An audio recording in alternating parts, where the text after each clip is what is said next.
In this video, I will show you how to check website traffic in Google Analytics. On your Analytics dashboard, go to the left-hand panel and click Reports.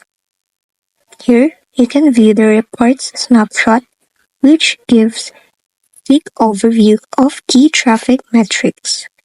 You can also go to Real-Time Overview to see who's currently on your site in real time.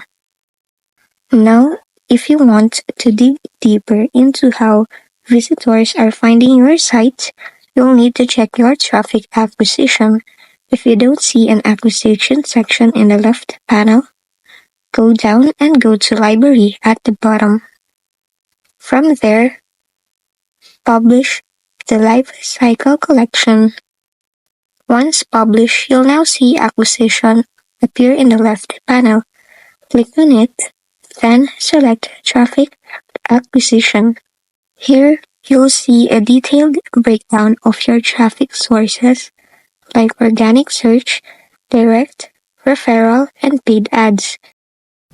You can also change the date range of viewing your traffic. Then just click Apply.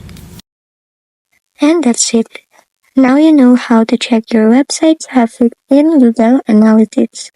If this video helped you, don't forget to like, subscribe, and hit the bell icon for more tutorials.